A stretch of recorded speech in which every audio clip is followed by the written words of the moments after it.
नमस्कार, आप देख रहे हैं यूपी तक और मैं हूं कुमार अभिषेक। हम हाजिर हैं अपने शो आज का यूपी लेकर। आज हम आपको बताएंगे कि अयोध्या में राम मंदिर का निर्माण कहां तक पहुंचा, क्या है आगरा के ट्रिपल मर्डर का राज, और लखनऊ में जिस लड़की ने डबल मर्डर को अंजाम दिया, रेलवे अधिकारी की उस बेटी ने कैसा खौफनाक साम्राज्य अपने घर में बना रखा था। तो चलते हैं अपनी खबरों की तरफ। अयोध्या में बनने वाले राम मंदिर का निर्माण कार्य अब तेजी से बढ़ने लगा है।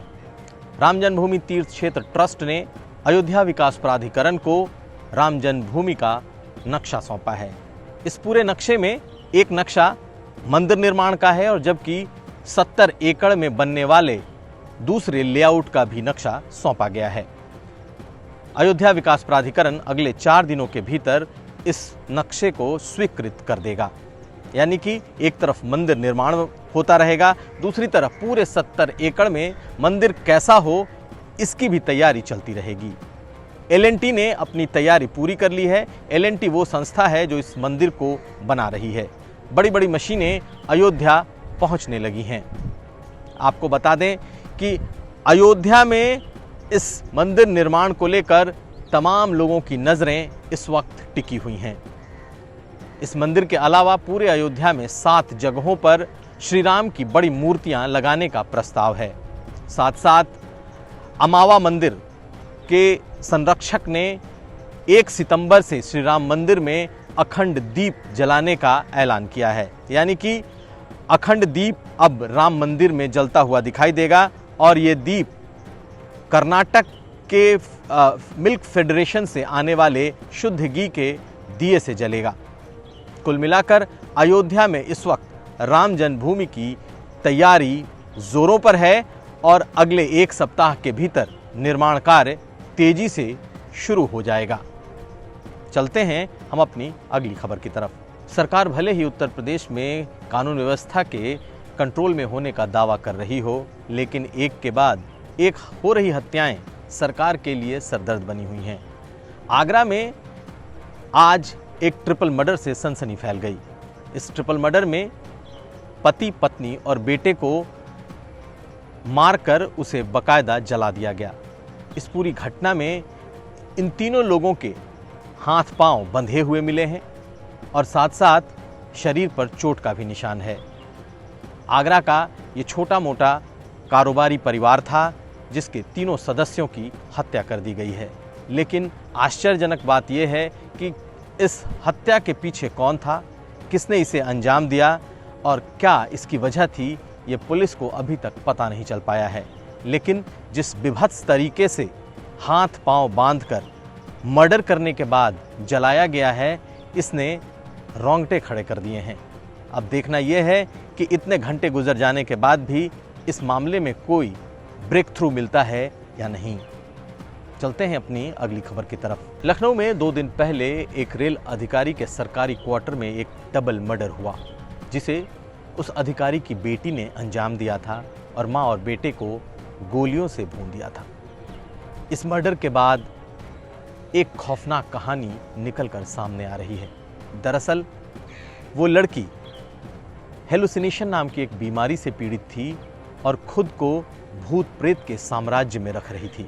उसने अपना एक कमरा बना रखा था जिसमें सिर्फ और सिर्फ भूत प्रेत का साम्राज्य जैसा था।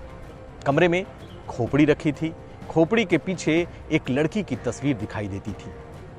उस कमरे में उसके आईने पर कई इमोजी लगे थे और कई लाइनें उस पर लिखी हुई थीं। उसके कमरे में आईने पर लाल रंग के आंसुओं की तस्वीरें थीं। वो खुद को भूत प्रेत की दुनिया में रखना चाहती थी और उसके माँ, पिता और उसका भाई अब दिल्ली जाने की तैयारी कर रहे थे और शायद वो अपना कमरा नहीं छोड़ना चाहती थी और वो इस कमरे से निकलना नहीं चाहती थी। बताया ये जा रहा है कि एक ऐसी मानसिक स्थिति है जिसने उसे अपने माँ और भाई की हत्या करने पर मजबूर कर दिया। जब पिता लौटे तो वो फूट फूट कर रोई और अपने पिता से चिपक कर सोई। हालांकि वो पुलिस अभिरक्षा में है, लेकिन इस खौफनाक कहानी की एक अपनी ही कहानी है। कि आखिर कैसे एक लड़की पूरी तरीके से भूत प्रेत के साम्राज्य में चली जाती है और फिर जब उससे निकाले जाने की आशंका होती है तो वो अपने माँ और भाई का कत्ल कर देती है। अपने आप में ये एक खौफनाक कहानी है। चलते हैं हम अपनी अगली खबर की तरफ। पूर्वी उत्तर प्रदेश अब तक जिस एंसेफेलाइटिस से कराह रहा था, मुख्यमंत्री योगी आदित्यनाथ ने दावा किया है कि अब इस बीमारी पर जीत लगभग पूरी हो चुकी है। रविवार को योगी आदित्यनाथ ने बीआरडी मेडिकल कॉलेज में एक प्रेस कॉन्फ्रेंस की और दावा किया कि अब एईएस और साथ साथ जापानी इंसेफेलाइटिस दोनों पर पूरी तरीके से काबू पा लिया गया है। उन्होंने बाकायदा आंकड़ा भी रखा। आंकड़ा रखते हुए योगी आदित्यनाथ ने बताया कि पूरे यूपी में 2019 में एईएस के 816 मामले थे और 34 मौतें हुई, जबकि 2020 में ये सिर्फ 336 केस और 12 मौतें रिपोर्ट की गईं। जापानी इंसेफेलाइटिस में भी 2019 में 50 केस और 4 मौतें हुई थीं, जबकि 2020 में घटकर 19 केस और 2 मौतों तक सीमित हो गईं। ये सिर्फ 2 साल का आंकड़ा है और इस आंकड़े पर मुख्यमंत्री ने दावा किया कि अब ये दोनों बीमारियां पूरी तरीके से नियंत्रण में हैं। आपको बता दें कि पिछले एक दशक में हजारों की तादाद में पूर्वी उत्तर प्रदेश में छोटे और नवजात बच्चे इस बीमारी की वजह से काल के गाल में समा चुके हैं।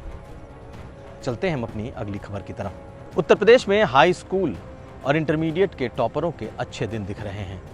सरकार जहां इन टॉपरों के गांव तक सड़क बना रही है, वहीं समाजवादी पार्टी ने कुल 96 लैपटॉप उत्तर प्रदेश के इन टॉपरों को बांटे हैं।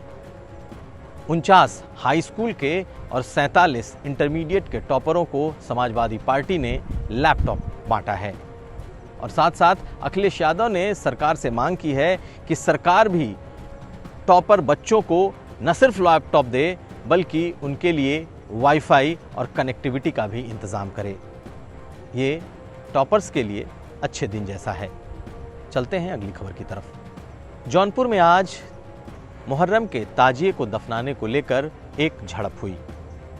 जौनपुर के सदर इमामबाड़े के पास कुछ महिलाएं और बच्चे ताजिया को दफनाने निकले थे, लेकिन प्रशासन ने उन्हें रोक दिया। तब कई सौ लोग सड़क पर चले आए और एक झड़प की स्थिति बन गई, लेकिन कुछ देर में इस पर काबू पा लिया गया और लोगों को समझा बुझाकर भेज दिया गया। आपको बता दें कि प्रशासन की तरफ से सब तरह के जुलूस, मातम और तमाम तरह के प्रोसेशन पर इस वक्त रोक लगी हुई है, लेकिन लोगों ने अपने घर में ही मुहर्रम के ताजिए को रखा है और इस ताजिए को दफनाने के लिए भी इक्के दुक्के तरीके से लोग निकलकर कब्रिस्तानों में जाकर ताजिया दफन कर रहे हैं। कुल मिलाकर अभी पूरी स्थिति शांतिपूर्ण बनी हुई है। और अब उत्तर प्रदेश में कोरोना से जुड़ी खबरें। उत्तर प्रदेश के अल्पसंख्यक मामलों के मंत्री मोहसिन रजा आज कोरोना पॉजिटिव हो गए। उधर केजीएमयू के 18 और डॉक्टर कोविड पॉजिटिव पाए गए हैं। कुल मिलाकर अकेले केजीएमयू में 300 से ज़्यादा डॉक्टर, नर्स, स्टाफ और दूसरे लोग कोरोना पॉजिटिव हुए हैं। देवरिया के कोविड अस्पताल के प्रभारी राजीव रंजन की कोविड से मौत हो गई।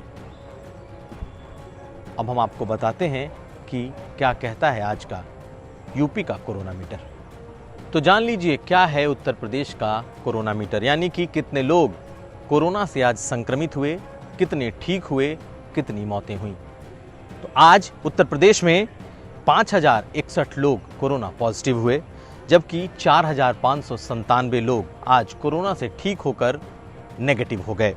कुल 1,72,140 लोग अब तक कोरोना से ठीक हो चुके हैं, जबकि 63 लोगों की आज कोरोना से पूरे यूपी में मौत हो गई। उत्तर प्रदेश में इस वक्त 54,788 लोग सक्रिय कोरोना के मरीज हैं और कुल मौत उत्तर प्रदेश में अब तक 3486 है। तो ये था आज का कोरोना मीटर। उत्तर प्रदेश के तमाम खबरों को समेटे ये था हमारा स्पेशल न्यूज़ बुलेटिन आज का यूपी। हम फिर हाजिर होंगे अपने इस शो को लेकर, लेकिन तब तक आप देखते रहिए यूपी तक।